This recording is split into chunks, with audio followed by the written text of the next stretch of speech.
12 класс боюнча аябай дүрбөлөң түштү. Айтиштиктер даярдайын десеңиз 4 жыл окутуп кереги жок бүгүнкү күнү. Анткени жыл сайын программалар жаңыланып атат. Кагаздын кажети эмне кереги бар? Алардын баарын жоюп салса болбойбу? Бүгүнкү күнү көрүп атасыз, дүйнөлүк чоң компаниялар керек болсо дипломду жокко чыгарып койду. Мугалимдерди бир эс алдырууга чыгарып, Кошкор районунча 160-тын тегерегиндеги киши 1 жылда вечерний школдо окуйт. динди эмнеге киргизип атабыз ага мектептерде? Мисалы, математиканы үйрөтүп атканда эле финансовый грамотность ичте кетишкен. Ата энелер дагы мисалы үчүн канча баа алып келдиң, анан эмне баа алып келдиң деп анан стресс да бул чоң. Азыркы күнү мугалимдердин айлыгын көрдүңүздөр, апрель айынан баштап 80%, 100%га чейин көтөрүлдү. Университетте окуп эле, бир мындай кыска эле бир курстарга барып туруп анан Microsoft'торго иштесе эмне болот? Директордун баарын албайбыз.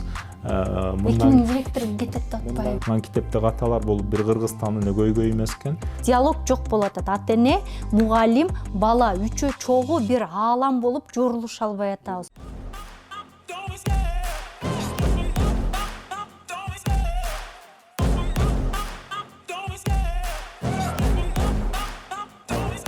I love the chase and the hunt, and I set the pace when I'm running. I always take what I want and I always give it 100. Don't need a bank, no I'm funded. Play the game like it's nothing. I'm always thankful for something. Don't take for granted, stay humble. Now wake up!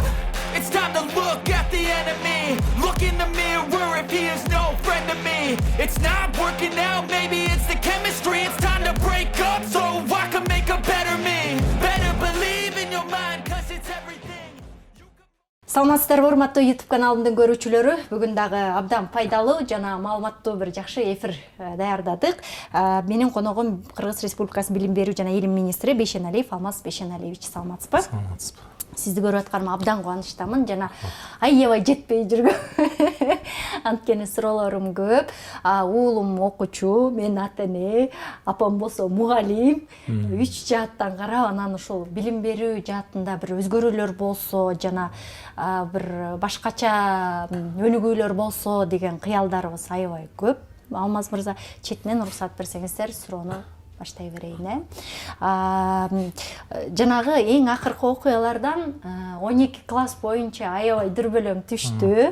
Бул суроону сурабасам болбойт. Анан көп ата энелерден, психологдордон кеңешкенибизде 12 класстын канчалык кажети бар дейт. Эгерде мектептин сапаты, билимдин сапаты өтө төмөн болсо, жөн эле баланын убактысын алып атасыңар, андан көрө балага кайсы жагына шыгы болсо ошол жаатты эле окутуп кетирген оң деп атат. Буга кандай карайсыз? Мындай коомдо жаралып жаткан билим берүү тууралуу өзгөрүүлөргө коомчулукта абдан кызыгуу менен суроо жаралып жаткан абдан жакшы. Анткени коом билим берүүгө кайдыгер эмес. Экинчиден, ар бир үй бүлөнүн турмушу бул билим берүүгө байланыштуу. Ар бир үй бүлө жок дегенде бир окуучу бар, же студент бар, же үй бүлөдө бир мугалим бар дегендей. Андыктан биз өлкөдө баардык үй бүлө менен мындайча айтканда тийиштүү иш алып барган мекемебиз. Ал эми 12 жылдык мекеме билим берүү тууралуу айтылып жаткан сөздөр туура жаңы кирип жаткан нерсеге адамдар дароо даяр болбойт. Өзгөрүүлөрдү кабыл алыш бул жеңил эмес. Ошого жараша системаны тууралап баягы өзгөрүү реформаны жүргүзүш да бул абдан оор жумуш. Бирок ошол учурда биз билим берүүнү Кыргызстан өзүбүздүн чек аранын ичинде карабашыбыз керек. Кыргызстан жалпы дүйнөдөгү ошо 198 мамлекет ичинде бир мамлекет. Андыктан биз дагы өзүбүздүн кээ бир талаптарыбызды дүйнөлүк глобалдык рынокко жараша тууралашыбыз керек. Бүгүн 136 мамлекет дүйнөдө 12 жылдык билим берет. Биз дагы эгер бүтүрүүчүлөрүбүз дүйнөнүн баардык жогорку окуу жайларына барганда түз мектеп жогорку окуу жайга тапшырсын десек, анда биз 12 жылдыкты ойлоонун мезгили келип жетти. Бул биринчи жагдай. Экинчи жагдай, бул жерде жылды көбөйтүү жөнүндө эч кандай маселе жок. Биз Советтер Союзунан калыптанып калган нулевой деген мектепке даярдоо классы бар, билесиздер, 420 сааттык. Ошол учурду гана биринчи класс деп атоо аркылуу биз 12 жылга чыгалы деп жатабыз. То есть бул жерде жыл узарбайт. 17 жашында бүтүрүп аткан баягы эле абитуриенттер 17 жашында бүтүрө берет. Бир гана нулевой бир деп өзгөрөт. Тескерисинче биз 1020 саат болгон сабактын жүктөмүн 850 саатка чейин тууралап, түшүрүп оптимизация жасайлы деп жатабыз. Дүйнөлүк салыштырмалуу караганда ошол 800-900 сааттын ортосунда орточо баягы жылдык ченемдер окутулган жүктөм сабактар. Анан бизде Кыргызстанда көп болгондуктан бизде ошо 850-гө туралайлы деп пландарыбыз бар 2023-төн баштап. Ошо 12 жылдыкка өтүү менен биз бир канча маселени чогуу чечип кетели деп атабыз да. Ошо окуунун жүктөмүнүн көптүгүн аздыгын чечүү маселеси жана бүгүнкү күнү келечектин көндүмдөрүн эске ала турган болсок, бир эле мектеп билим берүүсү жетишсиз болуп жатат. Ал жерде сөзсүз балдар дене тарбия спорт жагынан, ошол эле учурда искусство, арт, баягы маданий жактан дагы өнүгүш керек болуп жатат. Андыктан ошол үнөмдөлгөн сабактардын эсебинен биз ошо балдарды кошумча билим берүүгө жумшасак деп жатабыз. Баягы жөн эле бир аттестат алган бала эмес, бир спортту өздөштүргөн, бир мындайча айтканда 1-2 кесипти үйрөнгөн бүтүрүүчү чыкса деген оюбуз бар. Ошондуктан ушуна 12 жылга өтөлү деп жатабыз. Ошол эле учурда дүйнө жүзүндө жогорку окуу жайларда 4 жыл, 5 жыл окутуулар азайып, мына 3 жыл жана кредиттик негизде бакалавриаттардын жылдары кыскара баштады да. Антпесе көрүп атасыздар, бир кадр даярдап бүткөнчөктө эле дүйнөдө көп өзгөрүүлөр болуп кетет. Мына айтишниктерди даярдайын десеңиз 4 жыл окутуп кереги жок бүгүнкү күнү. Анткени жыл сайын программалар жаңыланып атат. Технология ушунча тездик менен өсүп атат. Биз билим берүү тармагы муну кууп жете албай жатабыз. Мына ошондуктан биз университеттерде кээ бир окутулуп аткан сабактарды дагы баягы мамлекеттик компоненттерди мектеп курагында бүтүрөлү деп жатабыз да. То есть жогорку окуу жайга барганда аны кайталап окууга кажет калбасын.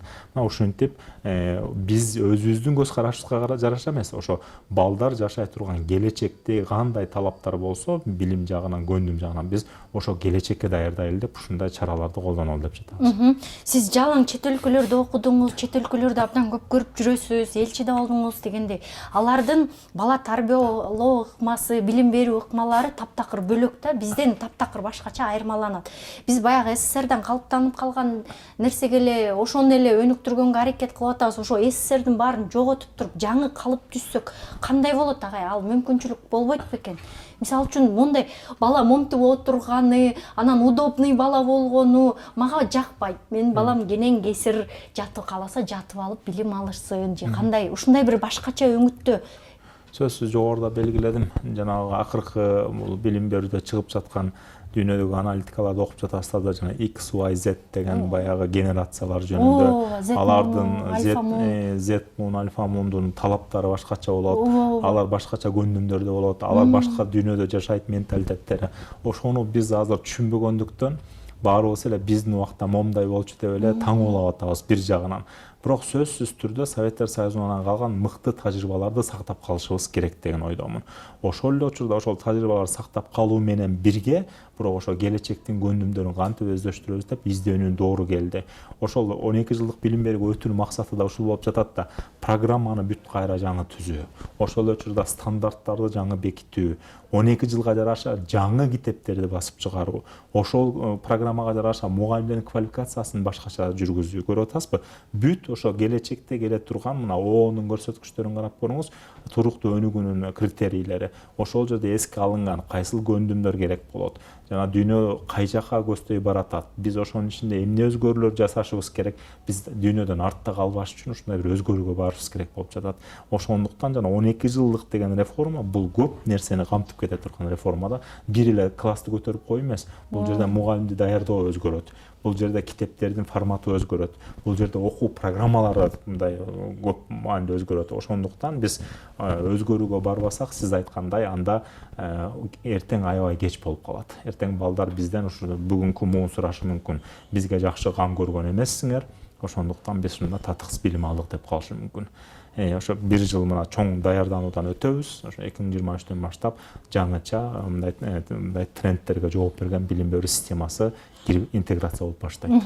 Ошол эле жана китеп бул биз үчүн абдан чоң көйгөй да. Бул Орусиянын китептерин баарын эле окуп, Орусиянын тарыхы, баягы СССР тарыхы, анын кажети канчалык деңгээлде. Баягы китептерден ачканда ушунчалык көп ката кетирип атканыбыз. Негизи эле ошо китептер мындай алынып атканда мындай көзөмөл кимдер жүргүзөт, кантип жүрүлөт, алар кантип өтөт да, ушу мектепке кантип баланын алдына монтип келип отуруп калат. Эми китеп даярдоонун процесси биринчиден ошол анализ жүрөт.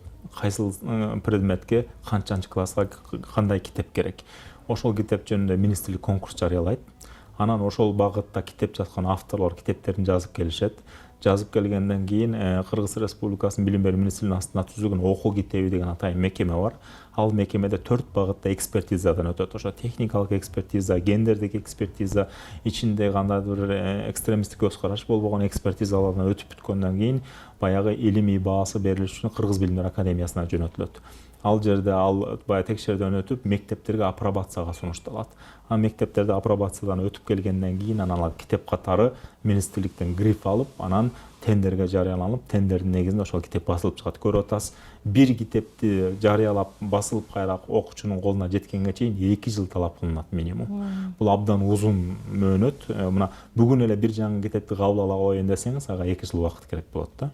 Анан ушунун да биз атайын форматтарын, заман мезгилдерин өзгөртөлү деп турабыз. Ошол эле учурда так илимдерге бир эле Кыргызстандын китептерин карай бербестен дүйнөлүк практикада мыкты китептерди алып келип балким интеграциялоонун жолун карайлы деп атабыз. Ал эми Кыргызстандын улуттук жана жергиликтүү баалуулуктарын эске алуу менен биз гуманитардык багыттагы китептер сөзсүз Кыргызстандын ичинде жазылыш керек. Анткени биз өзүбүздүн кызыкчылыкка жараша тарыхыбыз, социологиябыз, географиябыз калыптаныш керек, адабиятыбыз дегендей. Ушундай түшүнүктөр менен жүрүп атабыз. Анан китептерди сиз айткандай биз бир форматка эле түшүрүп койбостон вариативдүү кылалы деп атабыз. Биз билим берүү министрлиги стандартты гана белгилеп коебуз. Андан сырткары мисалы бир эле математикада 5-класста 5-6 түрдүү автордун китебин кабыл алышыбыз мүмкүн. Аны мектептеги мугалимдер окуучулар менен өздөрү тандап, биз ушул стандартка жетиш үчүн ушул китеп менен барабыз деп тандаганга мүмкүнчүлүк түзүп берели деп атабыз. Андан сырткары жаңы эле болгон жаңылык, биз китептерди сатып алууну билим берүү министрлиги кылып, борборлоштуруп жазап, мегиле могу китепти окуйсуңар деп берип койбостон, ар бир районго децентралдаштырып акчаны бөлүп берип жатабыз. Ар бир район өзүнүн мугалимдери менен кеңешип, кайсы китепти окуйбуз, кайсы авторду окуйбуз деп мындай либералдуу тандоо, ошол учурда конкуренция болуп, авторлор да жакшы китептер жазганга умтулалы деген бир саясат жүргүзүп, эми жаңы баштадык. Бирок бул иштин натыйжа бериши жана жогоруда белгиледим, бир китеп ишке кириш үчүн 1 жыл минимум, бирок негизи оптималдуу 2 жылдын ичинде гана ишке ашат. Анан китепте каталар бул бир Кыргызстандын эле көйгөйү эмес экен. Астанада өткөн жумада ошо Түркий Жумурияттардын академиясынын жыйынында алып келдим. Ошол жерде Азербайжандын, Казакстандын министри да коорашып отурдук жыйналыштан кийин. Ошондо ошо китептерде болуп жаткан каталар жөнүндө ошо кошуна өлкөлөрдө да көйгөйлөр бар экен. Бирок биз муну сөзсүз жокко чыгарышыбыз керек. Анткени китеп менен мугалим өзү түз болбосо, анда балага кандай маалымат жетет? Эң негизги 2 маалымат ушулар болуп жатат да.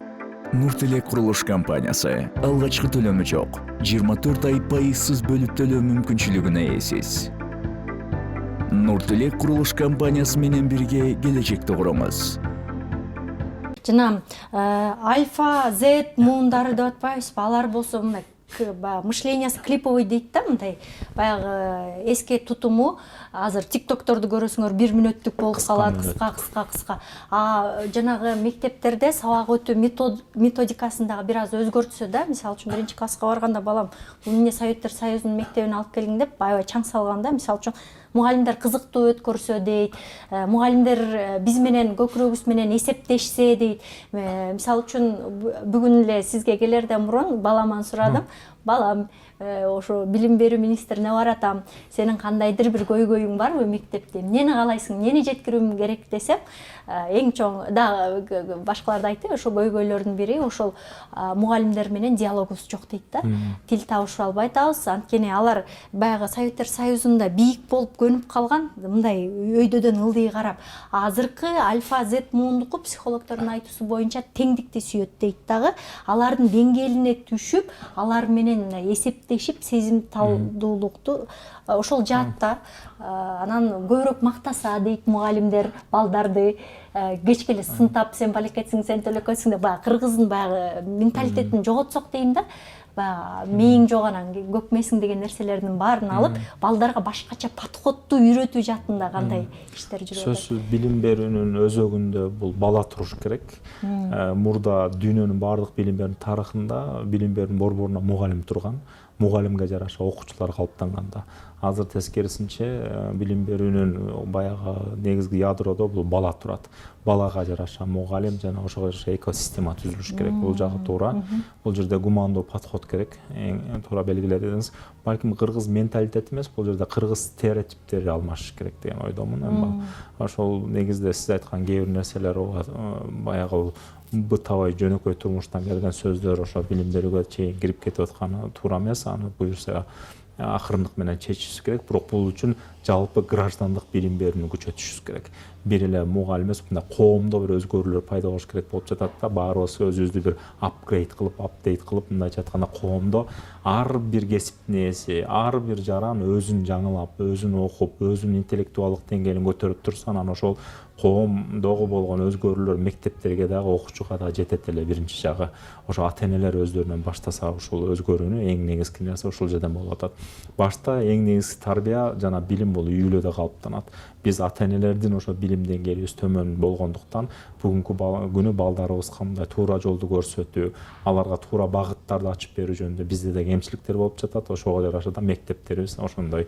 Ал эми сиз айткандай балдар менен көп эсептеш сөзсүз керек.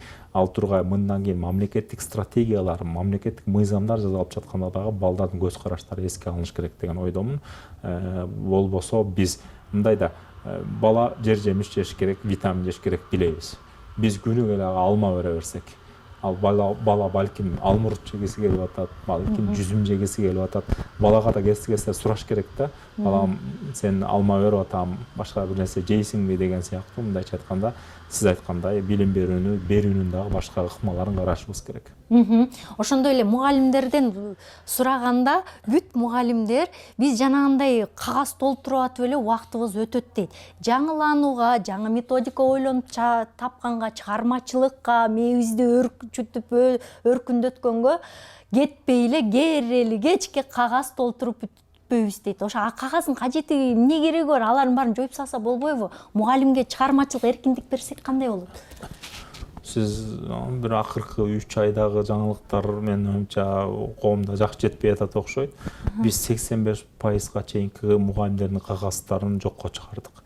Мындайча айтканда мугалимдерден биз милдеттүү түрдө 13 документ толтурчубуз. Азыр анын 3-өн сактап калдык, болбосо болбойт деген 10 документти жокко чыгардык. Мындайча айтканда мугалимдер азыр кагаз жазуудан толук бошотула баштады. Ошого кеткен убакытты өзүн өнүктүрүүгө, ошол эле учурда окуучулар менен иштөөгө, мектептик сааттарга бөлсүн деген ой менен. Ал эми кээ бир айылдарда баягы мурунтадан калыптанып калган директорлордун балким талаптары менен дагы эле жазып аткан мектептер жок деп айта албайм. Бирок 3 айдагы өзгөрүү эми республикага сиңиши оңой эмес. Бара мына сентябрда жаңы окуу жылдын ачылышы менен буюрса биз кагаз жазуу кескин түрдө бул жокко чыгат. Сонун экен. Анан мамлекеттик мектептерде бир класста 45тен киши отурат да. Анан анын баарына бир мугалимдин үнү жетиш жана ар бирөөнө жетиш мындай мүмкүн эмес болуп атат. Анан көбүрөөк жанына ассистенттерден алып, ушундай мугалимге дагы бир жардам кылса. Бул азыр республиканын бир 30%га жакын бюджетин биз алабыз. Азыркы күнү мугалимдердин айлыгын көрдүңүздөр, апрель айынан баштап 80%, 100%га чейин көтөрүлдү. Мына жаңы эле көрүп атасыздар, каникулга карата мугалимдер отпускнойлорун алышты. 70 000 сом, 100 000 сом тегерегинде. Бул абдан жакшы көрсөткүч. Бул 30 жылдык эгемендүүлүктө чын айтканда болгон маселе эмес, муну баса белгилеш керек. Экинчиден, сиз белгилеп атасыз, баягы жаңычыл эмелерди жазсак болбойбу мугалимдерге. Сөзсүз биз ошону жасаш үчүн баратабыз. Ушул жасалып жаткан кадамдардын баары ошо мугалимге өз алдынча өнүгүүгө, ошо квалификациялык деңгээлдерин өзүнчө көтөрүүгө багытталыш керек деген ойдомун. Анан жанагы мугалимдерди бир эс алдырууга чыгарып, алардын дагы көңүлү менен эсептешип, же болбосо атайын тимбилдинг уюштуруп, аларды чынында эле баягы аңдоосун, аң сезимин, баягы Советтик Союзундагы калыптанган нерсесин баарын сындырып, башкача жаңыча ой жүгүрткөнгө бир шарттар түзүлсө. Жакшы белгилеп атасыз. Биз мугалимдердин эс алуусу жана окуучулардын эс алуусун уюштуруу жагынан аябай артта калып баратабыз. Мына бүгүн эле Татарстандан вице-премьер менен жолуктум. Ар бир Татарстандагы окуучу 2 жылда бир лагерге чыгууга мамлекет шарт түзөт. Биз 10 жылда бир түзө албай жатпайбыз. Ошо Советтер Союзунда ошол начар деген менен балдардын лагерлери мыкты болчу да. Азыр да көрүп атасыз, лагерлер жокко чыкты. Ал эмес приватизация деп атып мына жүздөгөн бала бакчаларыбыз менчиктешип кеткен. Билесиз, сот процесстери жүрүп бир 200-300-ün кайрып келдик, бирок дагы эле канчасы калды жеке менчикте жана башка мекемелерге өтүп кеткен бала бакчалар. Мугалимдерди даярдоодо дагы сөзсүз подход алмаш керек. Биз мисалы азыр педагогикалык багытта окуган студенттердин стипендияларын көтөрдүк, өкмөт башчыбыз токтомго кол койду. Андан сырткары мугалимдерди даярдоодо доорго жараша ошо IT технологияны өздөштүргөн, сабакты гибриддик негизде бере алган, онлайн түрдө да баягы технологияларды колдоно алган, ошол эле учурда мультимедиа системасын интерактивдүү түрдө сабак бере алган мугалимдерди даярдаш керек болуп жатат. Мугалимдердин жанына бирден ассистент кошуп берсек болбойбу дегенде эле элестетип көрүлө. Өлкөдө бүгүн 87 000 мугалим бар. Орто мектепте эле бул бала бакча, башталгыч кесипчилик тигил кошпогондо. Ошонун башталгыч класстарына эле 45 балага 2ден деп эсептесеңиз, анда башталгыч мектепте эле дагы бир 30 000 мугалим алышыбыз керек. Бул жок, мындай кылсак, жага жогорку окуу жайда жана 5-курсту бүтүп аткан мугалимдер болот го, же 4-курстарда ошолорду баягы практика иретинде жиберип турсайчы, кандай болот? Педагогикалык практиканы көбөйтүп күчөтөбүз. Мындай мурда баягы Советтер Союзунда бар болчу, бул 6 айлап келчү ошо мугалимдер. Анан ошол сыяктуу системалар азыр бизди кайра колго алабыз бул маселени, пед практиканы уюштуруу жагын. Бирок мамлекетте бир эле мисалы азыр биздин эң биринчи мукташтыгыбыз кадр багытында ар бир мектепке бирден айтишник керек болуп жатат. Мектепке инфраструктураны түзүү, ошол жерде технологияларды иштетүү боюнчачы. Анан мектепте элементарный айтишнигибиз жок. Кошумча бир персонал алалы десек, мына 2336 мектепке 2336 айтишник алсак, бул бюджетте укмуш чоң акча да. Анан биз ушул мукташтыктарды жаба албай келатабыз тилекке каршы. Бирок мындай бара-бара байкап атасыздар, мына мугалимдердин айлыгы эми мына химия, физика, биология лабораторияларын түзүп беребиз деп атабыз. Бул жылдан баштап буюрса 3 жылга план кылып атабыз. Болгон республикадагы лабораторияларды кайра түзүп чыгабыз мектептердин. Мисалы бул жакшы болот, мугалимдерге шарт түзөт. Өтүп аткан сабагын кайра лабораториялык негизде көрсөтүп бергенге. Андан сырткары мугалимдерди даярдоо үчүн минтип айттык. Мурда республикалык институттан, анан областта да метод борборлор деп мурда облонолордон түзүлүп калган борборлор бар болчу. Ошолордо гана мугалимдерди переквалификация кылчубуз. Азыр ал эмеден чыгып, мына азыр ваучер системасына өтүп атабыз. Мугалимдерге мисалы 5 жылда бир повышениядан өтүш керек болсо, мисалы 10 000 сом өлчөмүндө акча беребиз. Ал акчаны алат дагы өзү тандап ошол 10 000 сом менен каалаган курстан ошол 72 сааттык билимин толуктай алат. Кааласа IT багытында өзүнүн предметинен, психологиялык жактан, педагогикалык семинарларды алып топтой алат да, мисалы. Бул мугалимдерге тандап атат. Окуучулардын ваучерлик системасына келүү үчүн азыр мамлекет менен эсептерин жүргүзүп жатабыз. Негизи идеалдуу түрдө биз ошого барабыз бир күнү. Ваучер системасына өтөбүз. Анан ваучер системасына өтүп атканда бул билим берүү тармагы өзү эле отуруп чечип койчу маселе эмес. Биз министрлик чечтик, ваучерди берсек эффект болот экен дей албайбыз. Бул биз билим берүү тармагы мамлекеттин бир тармагыбыз. Биз бул финансы министрлиги, экономика министрлиги, социалдык өнүгүү министрлиги, өкмөттүн юридикалык жак менен бүтүп барган кеңешебиз да. Ваучерге өтсөк, муну көтөрүп бере аласыңарбы? Бул жерде финансы министрлигинин өзүнүн позициясы бар, өкмөттүн позициясы бар. Андыктан муну жасап атканда комплекстүү иш жүрөт да. Бул мыйзамга кириш керек биринчиден. Мына жакында жаңы мыйзамды өткөрүп баратабыз. Буюрса ушул жылдан айына чейин кабыл алат деген ойдобуз. Ошол жерде ваучер деген түшүнүк, жан башына каржылоо деген түшүнүк, андан сырткары ошо онлайн окутуу, гибриддик окутуу дегенде жаңы эмелер кире баштады, глоссарийлер буюрса. Анан эң орчундагы суроолордун бири, динди эмнеге киргизип атабыз агай мектептерде? Мен балам дин окушун каалабайм. Динди киргизген жокпуз. Биз диндердин өнүгүү тарыхы деген сабак кирип атат. Бул тарыхка байланыштуу сабак. Кажет мындай болуп жатат. Бизде балдар окуп жатканда эле мектеп жашынан баштап, билесиздер, мечиттерге барып атышат, медреселерге барып атышат, ар кандай диний сабактарга катышып атышат. Ошентип отуруп, өлкөнүн ичинде бир чындыкты моюнга алышыбыз керек. Көптөгөн жамааттар өздөрү мындай саясат жүргүзүп, баягы өздөрүнүн тарапташтарын чогултушат, өздөрүнүн жамаатынын адамдарды үндөшөт, билип атасыздар. Бул бир эле исламда багытында эмес, бул христиандын да секталары ошентип иштейт бул жерде. Бул жерде башка диндер да ушинтип өздөрүнүн чыгармачылыктарын жүргүзөт. Биз демократиялуу өлкөбүз да. Анан бул учурда окуучулар баягы ак кагаздай булганбаган мээси бар. Анан ким ошого сыяны биринчи тамчылатып, ким биринчи жазып баштаса, баланы ошол жака берип абайт этип, баланы мындай өзүнө үндөп кетип атышат да. Балдарда дин деген эмне түшүнүк пайда болбогон үчүн балдарда иммунитет жок.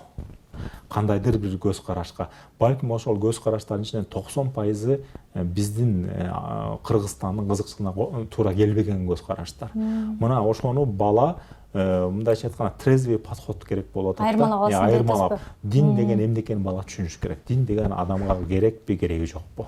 Ал керек болсо, ал диндин ичинде эмнелерди билиш керек, буларды билиш керек. Ал дин каяктан келип чыккан? Жана ошонун ичинде, ошону өтүп баратканда биз кыргыз элете эзелтен момундай карманганбыз. Биз ар кандай радикалдыкка барган эмеспиз. Кыргызстанда экстремизм деген болгон эмес. Биз ушул багытта мындайча айтканда бул иммунитетке даярдап жатабыз да. Бир эле бул учурда ислам сабагы окутулбайт бул жерде. Ойлоп атышыңыздар мүмкүн. Бул жерде отургузуп алып балдарга намаз окуган үйрөтөт экен. Андай маселе жок. Бул жерде буддизм дини жөнүндө маалымат берилет, христиандар тууралуу маалымат, баардык диндер. Анан диндер бири-бирин сыйлаш керек. Адамдар адам болгондугу үчүн адамды сыйлаш керек. Ошонун ичинде баардык диндердин ичинде бул сабактын эң негизги кызыл сызыгын айтып коеюн. Эң негизги өзөгү эмне? Эң негизги өзөгү ар бир динде адамдык баалуулуктар окшош экендигин белгилейбиз. Ал кандай баалуулуктар? Баардык динде калп айткан жаман, уурдаган жаман, кескилик жаман, сөзүндө турбаган жаман. Түшүнүп атасыз, таза жүрүш керек. То есть бул жерде бир диндин пропагандасы жөнүндө сөз жок. Бул жерде балага эртеңки күнү кандайдыр бир секталар, жамааттар, экстремист сепаратисттик группалар бир нерсеге тартып баштаганда ал билиш керек. Бул баланча дин, ал диндин ичинде буларга окшош характерде подход кылып атат. Демек мен муну абайлайын деп өзү билиш керек. Мен мисалы эгер ислам дининин өкүлү болсо, мен Кыргызстанда болгондон кийин ислам дининде Ханафи мазхабында аталарыбызга окшоп эле мен мындайча айтканда салттуу исламды карманышым керек. Андан ашып кеткени бул мага туура келбейт деген түшүнүктү бериш үчүн. Эртеңки күнү ливанизация деген бир эме бар. Саясий термин бар да. Ливандын ичинде абдан көп жамааттар көбөйүп кеткендиктен ичинде кандайдыр анархия пайда болгонда, ошондо сепаратисттер күчөп, жамааттар өзүнө тартып отуруп, бир мамлекеттин ичи майдаланып кеткен. Мына эртеңки күнү Кыргызстандын ичи ливанизация болуп кетпеш үчүн биз бүгүнкү күндөн баштап өзүбүздүн чегараларды белгилешибиз керек болуп жатат. Ошол багытта дин маданияты деген түшүнүктү берели деген ниет менен кирип жатат бул сабак.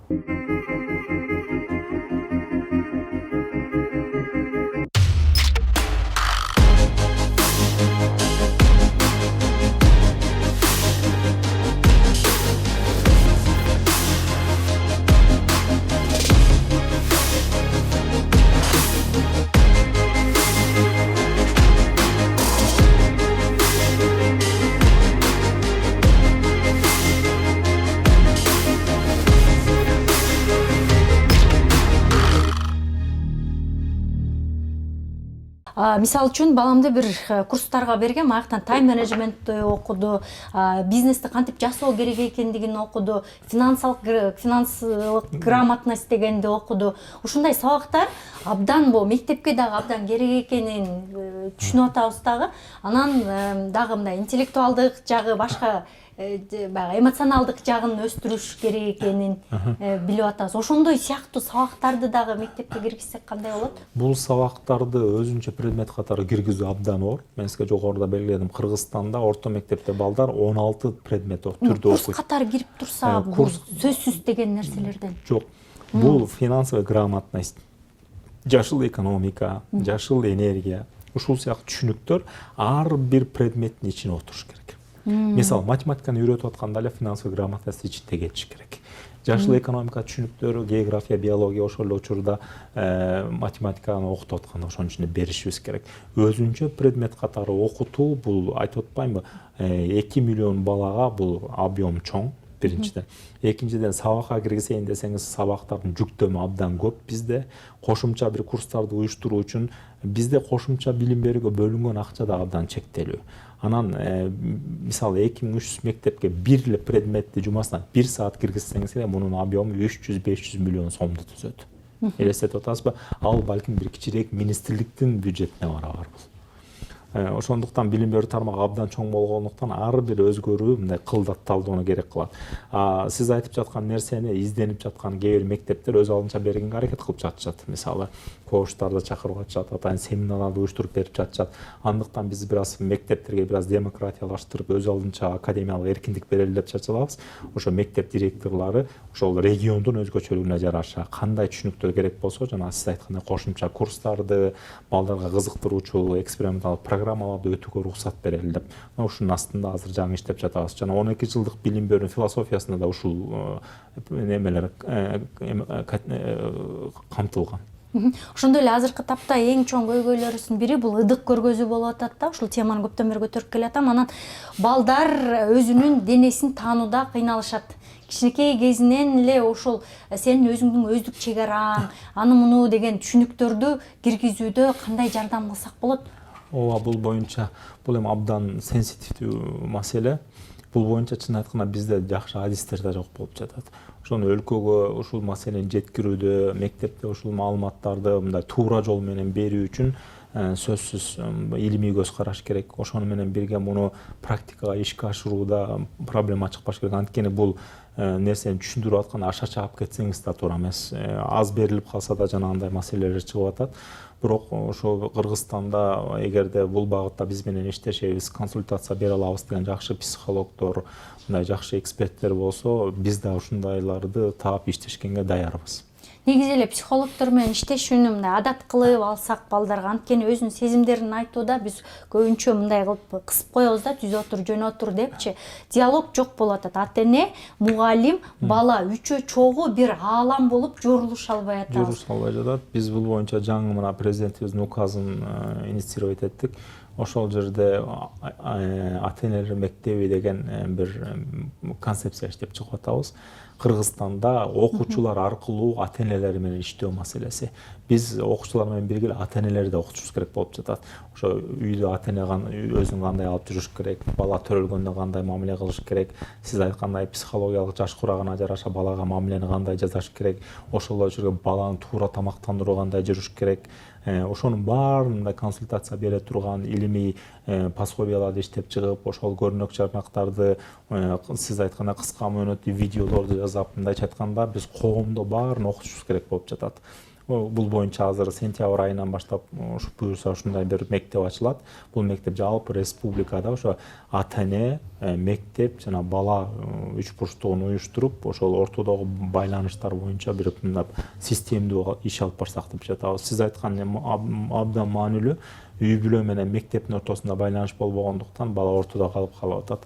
Ушул байланыш түзүү үчүн мисалы кесипке даярдоо үчүн атайын профориентация берүүчү карьер планинг киргизип жатабыз. Мына бул жылдан баштап 54 пилоттук мектепке биринчи жолу тарбия программасы, анын ичинде тарбия завучу, мектеп директору, класс жетекчини жасай турган функциялары жана алар ата-энелер менен кандай иштешет, жумасына кандай эмне кылыш керек, айына эмне кылыш керек, ушунун баарын тактаган атайын бир илимий платформа жасап берип атабыз. Бул боюнча Америкада Academic Window деген бир платформа менен иштеп атабыз. Алардан платформаны гана алабыз, бирок ичиндеги түшүнүктөр биздин Кыргызстанга жараша түшүнүктөр киргизилип, анан биринчи жолу системдүү ата-эне менен иштешүүнү баштайлы деп жатабыз. Ошондой эле баалоо системасына мисалы үчүн көп эле мындай кыжалаттыктарын айткан окуучуларды көрүп калам. Мисалы үчүн башка мындай ачык айтып, сен двоечниксиң, сен отличниксиң деп мугалимдер дагы стереотип коюп алат дагы. Анан бири-бири менен жанагы өзүлөрүнүн бөлмөлөрүндө, мугалимдер бөлмөлөрүндө окуучуларды обсуждать эткени, мынтип талкуулап, сүйлөшүп, буга бир балага двоечник деген деген немени көйнөктү кийгизип коет, бирөөгө отличник деген көйнөктү кийгизип коет. Анан мындай стереотип менен эле баа кое берген учурлар болот экен да. Ошондо бир мисалы үчүн чет өлкөдө баалоо системаларын же алып салат экен, же болбосо баягы ар бир бала өзүнүн баасын өзү эле билет экен. Анын укугун дагы ошентип коргош керек экен деген неме бар го. Баалоо жөнүндө биз бир эле балдарды эмес, биз жалпы системаны баалоону өздөштүрө албай келатабыз. Ошо мониторинг жок бизде. Мындайча айтканда, срез знанияларды жаза албайбыз. Мугалимдерди баалоо, ошол эле учурда билим берүү сапатын баалоо, анын ичинде эле ошо окуучулардын жетишкендигин баалоо маселеси. Биздин 12 жылдык билим берүүдөн башталып, буюрса 1-2 класста баа коюу деген система болбойт. 1-2 класста балдар мектепке көндүрүлүп, кызыктыруунун жүрүшү менен оюндардын негизинде билим берүү системасы калыптанат. Ал эми 3-класстан баштап балага баа берүү системасы кирет. Бааны азыркы күндөгүдөй кылып 5 балл менен беребизби, 10 кылабызбы, 7 кылабызбы, ал жөнүндө азыр атайын иш баштадык. Баланы мисалы сиз айткандай орто мектепке барганда мугалимдер же 5 же 4 болсо коеюн, 5 коюп коеюн деп коюп кое берет да. Балдардын ортосунда да толук ажыратып бааны коюунун системасы иштелип чыккан эмес. Ошон үчүн аны да киргизип, балага баа коюу жөнүндө бул өзүнчө илимий тема. Муну иш жүрүп жатат. Бирок сиз айткандай балага башынан эле бир стереотип менен баа кое берген учурлар сөзсүз кездешет. Бул илгери эле бар болчу. Бул эгемендүүлүктө эле келип чыккан жок. Советтер Союзунда деле айтышчу да. Бул Баланчаевдардын үй бүлөсүнөн булардын үй бүлөсү баары жакшы окуйт, значит бул деле жакшы окуса керек деп баягы өзүңдөн улуулар менен кошо сен деле баа алып кеткен учурларың болбой койчу эмес. Ушундай көз караштар сөзсүз бар. Андыктан биз баалоонун жалпы системасын, баалоого болгон подходду өзгөртүшүбүз керек болуп жатат. Бул боюнча мугалимдер башта өздөрү окутулуш керек. Ата-энелер дагы мисалы үчүн канча баа алып келдиң, анан эмне баа алып келдиң деп анан стресс да булчу. Биз деген сапатка, баланын чыныгы, көндүмдөрүн өздөштүргөнгө багытталган билим берүү системабыз жок да. Биз ошо баага аягында бере турган дипломго багытта окуткан система, бул эми советтик көз караш. Ошондон чыкпай келатабыз. Бүгүнкү күнү көрүп атабыз, дүйнөлүк чоң компаниялар керек болсо дипломду жокко чыгарып койду. Мындан 7-8 жыл мурун эле дүйнөлүк чоң 20 компания, IBM, Microsoft, Google сыяктуулар мындан кийин өздөрүнүн кадрларынан диплом да сурабай калышты. То есть бул жерде көндүм маанилүү да. Биз дагы ошондуктан балдарга жаттама билим, алган баага билим эмес, сөзсүз түрдө эртең өздөрүнүн келечегине пайдалуу болгон билимди беришибиз керек. Агай, анда 12 класстын эмне кажети бар? Анан тиги университетте окуп эле, бир мындай кыска эле бир курстарга барып туруп анан Microsoft'торго иштесе эмне болот деген суроом бар депкин. Жок, ал Microsoft'ко барыш үчүн мындай да дүйнөнүн азыр 2 глобалдуу тили бар. Бул биринчиси англис тили, экинчиси IT-нин тили. Экөөнү мыкты өздөштүрсөңүз бүгүн дүйнөдө көп кесип мындай оңой нерсе табууга болот. Бирок мен билим берүү министри катары окуп ала дебешим керек да. Мен тескерисинче эң мыкты системаны түзүп, кайра тескерисинче окугула дей турган кишимин да турам. Андыктан мен антип айтпайм, сөзсүз түрдө биз мектептерди жакшыртабыз керек, балдарга толук билим беришибиз керек. Вечерняя школа деген система бар азыр. Көбүнчө адамдар ошо чын окуунун эмне кереги бар, мына мен 9-дан кеттим деп көбү кетип калат. Анан кайра бир 10-15 жылдан кийин каап орто билим тууралуу чын эле толук керек экен деп анан кайра келип 40-ка 30-ка чыккан кишилер келип кайра окушат вечернийден. Ар бир райондо, мисалы Кочкордо көчөгүнө келди, Кочкор районунча 160-тын тегерегинде киши 1 жылда вечерний школда окуйт экен. Бул эмне деген сөз? Бул демек толук билим дагы керек. Анан агай бир баланын бир багытка эле жөндөмү болот да. Мисалы үчүн мен балам IT-ге аябай кызыгат, робототехника, инженерия ошол сабактарга кызыгат да. Эгерде мектептен мугалимдери ошол сабактарга көбүрөөк ыктап, көбүрөөк басым жасаса, анан ошол жаатта бир кесипке ылайыкташтырса, калган баланы дагы ошентип өзүнүн өзгөчөлүгүнө жараша ошентип кесиптерге ылайыкташтырсак, ушуну эмне дедиңиз? Вот ошол 12 жылдык билим берүүнүн акыркы 2 жылын профилдештирип окутабыз деп атабыз. Профилдештирүү 10 жылдын 11-12-сине 11-12 ким университетке барам десе, барбай мен кесипке болуп профтех училищаларга кетем десе, 10ду бүтүргөндөн кийин профтех училищага барып кесибин окуп. Мурункудай 9ду бүтүрбөйтпү, 10ду бүтүрөт да. Ошондо налевой 1 болуп калып атат да. Баягы эле система. Анан 11-12ге барды дейли. Ошондо көп класс болгон шаар жерлеринде мисалы 5тен профиль болот. Ал эми айыл жерлеринде 1-2ден класс бар да параллель. Аларда 2ден профиль болот. Мисалы гуманитария так илимдер деп бөлүп коебуз. Орточо райондук деңгээлдеги жерлерге 3тен профиль кошобуз. Так илимдер, тил багытындагылар жана гуманитария багытындагы.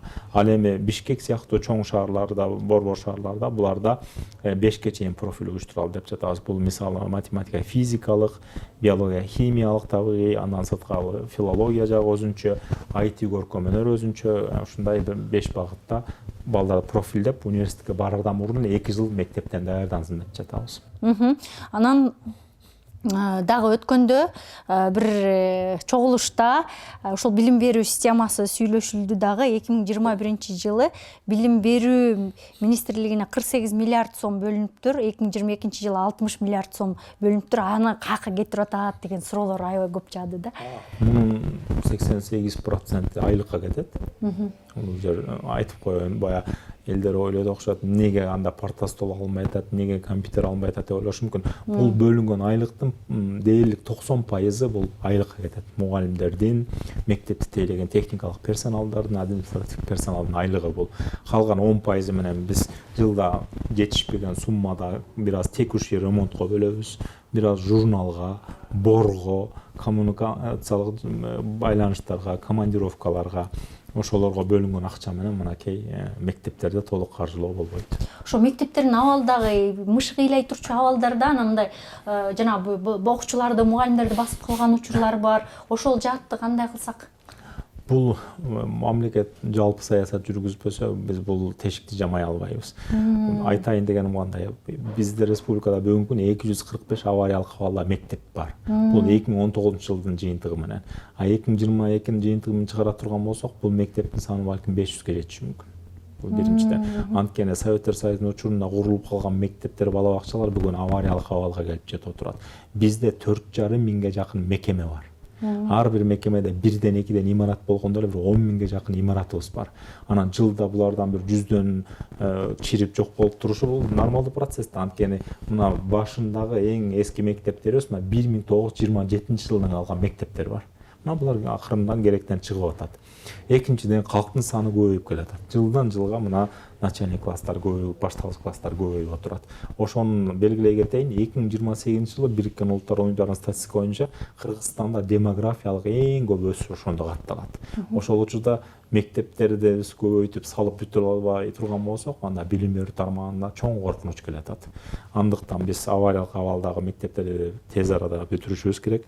Мектептердин өзүнүн эле аянтчаларында ошол жетишпей аткан имараттарды, кошумча имараттарды курушубуз керек. Ошол эле учурда бүгүн 22% гана балдар бала бакчага барып атышат. Калган 88%-ты бала бакчага тартыш үчүн массалык түрдө 2500 бала бакча курушубуз керек. Бүгүнкү күнү республикада 500дөн ашык жаңы мектеп курулбаса, биз бул объемду жаба албайбыз. А мамлекет жылда бир 30тун тегерегин ана мектепти курганга бюджеттин акчасы жетет. Анан көрүп атасыңар, уламдан улам бул калктын саны көбөйүп, мектептин санында неме азайып баратат.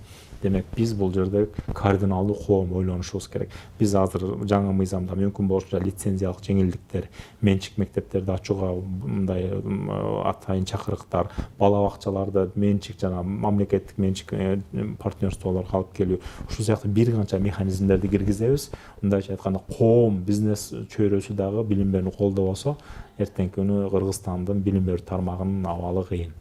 Нуртилек курулуш компаниясы алгачкы төлөмү жок, 24 ай пайызсыз бөлүп төлөө мүмкүнчүлүгүнө ээсиз.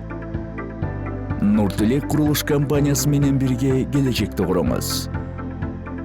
Өзгөчө ошо бала бакчада абдан чоң көйгөйлөр жаралып атат. Мисалы үчүн акчалуулар, жеке жанагындай бала бакчаларга акчаны кенен берип туруп эле отургузуп коюп атабыз. Бул мамлекеттик окугандарга кыйын, баягы мамлекеттик жаатта иштегендерге же болбосо карапайым элге абдан кыйын болуп атат. Ушул бала бакча маселесин дагы мындай мамлекеттик деңгээлде көтөрбөсөк, ошондой эле эмне дешти, жана 6 жаштагы бала менен 7 жаштагы баланын айырмасы асман менен жер дейт да. 6 жаштагы бала дагы оюнгараак дейт. Анан өткөндө бир мугалим, бир ата-эне айтты, мен баланы азыр мектепке берсем 2-3 саатка алып барып, анан алып келип анткенде менин убактым жок дейт. Аны мен бала бакчага берип коюп эле кирели кечке ошол жактан окуса окуйт, окубаса ойноп жүрө бергени мага жакшы болуп атат дейт да.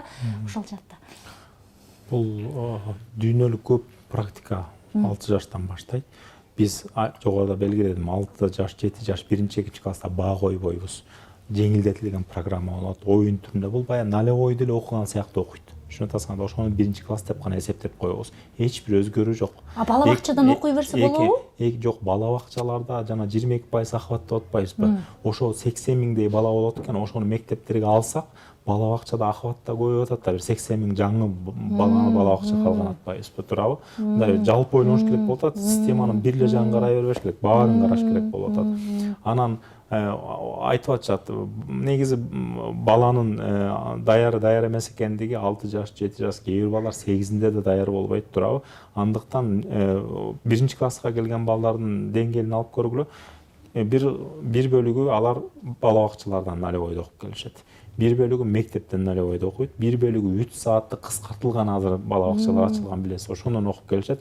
Бир бөлүгү такыр садикке дагы налевойго да барбай келишет. Мага окшоп түз эле мектепке баргандар бар. Анан ушул төртөө кошулганда мугалим буларды теңдеш керек болот. Келгенде жарымы шатыраты окуп калган балдар, бир 25% тамган таанып баштагандар, анан такыр эчтеке билбеген балдар келет. Анан ал балдардын баарын бир жылдын ичинде тамга таанып окутуп чыкканга чейин жакшы окуган балдардын мындай каалоосу өчө баштайт. Берки балдарды күчүш керек болот. Көрүп атасызбы, 1-2 класс мындайча айтканда балдары теңдөө менен өтүп кетип атат. Анан мындай жалпы ойлонушубуз керек да, ар ким өзүнүн баласын ойлой берет, жалпы системаны ойлоп көрсөңүздөр, ооба. Мамлекет анан ар бир ата-эненин муктаждыгына жараша биз шарт түзүү да кыйын да, чындыкты моюнга алышыбыз керек. Анан бала бакчага алып барса деле, мектепке алып барса деле туура жарым күн бизде убакыт өткөрүп анан баланы алыш керек болот.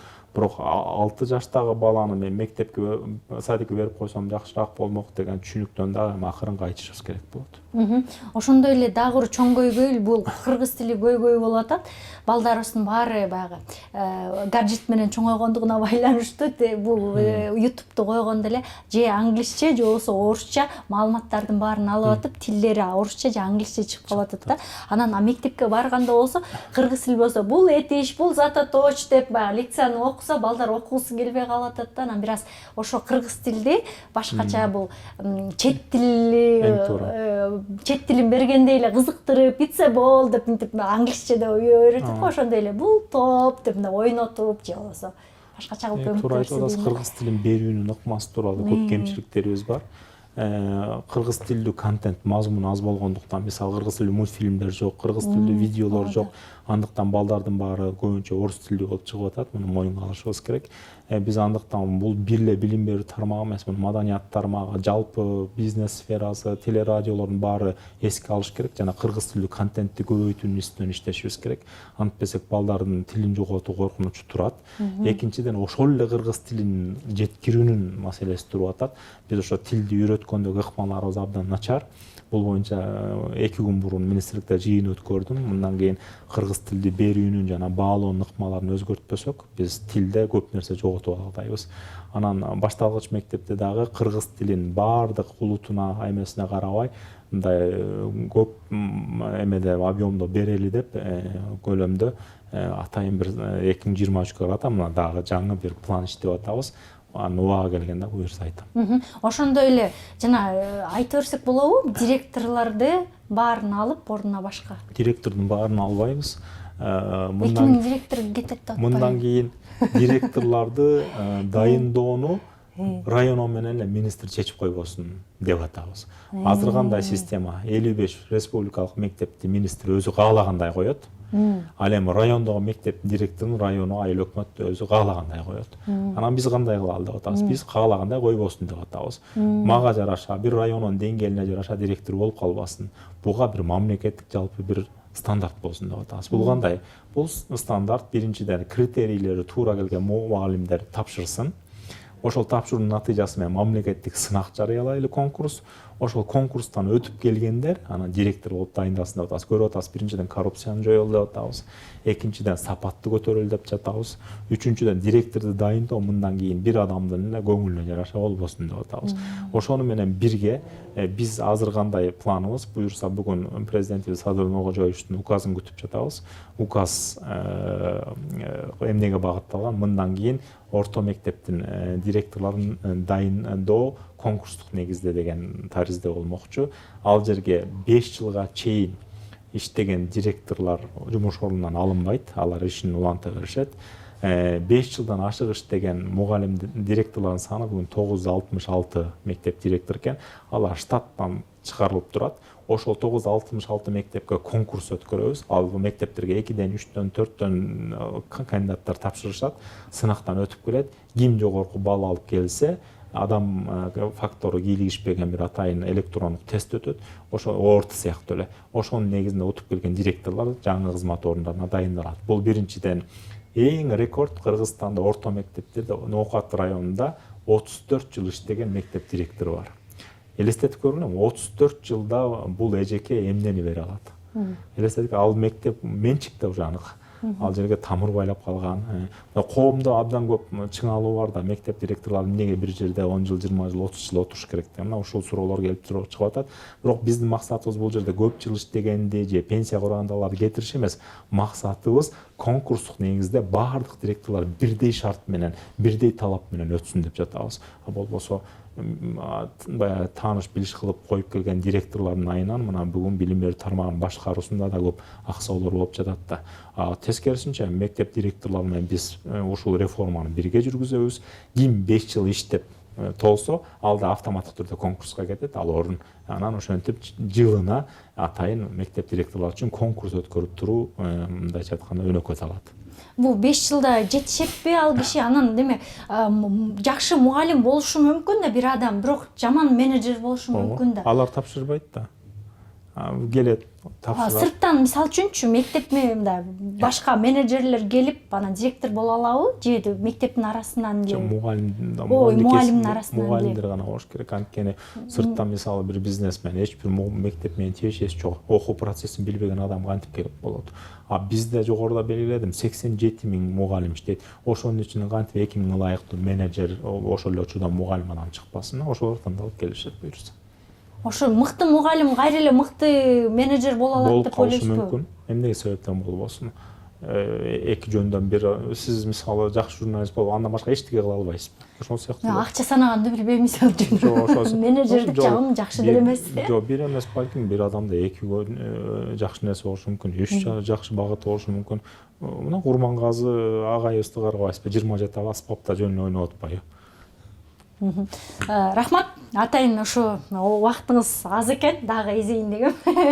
Эмдигиде келгенде Алмаз мырза, бул биринчи гана бул жалаң билим жаатында гана суроолорубуз болду.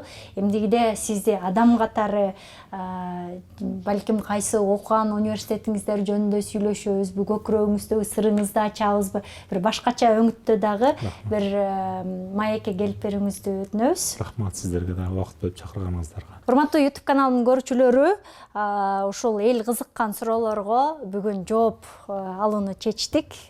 Канаттандыңыз болуш керек. Ал оюңузду болсо комментарийге жазып коюңуздар жана каналыбызга катталганды унутпаңыз. Кайрадан көрүшкөнчө сак саламатта аман туруңуздар.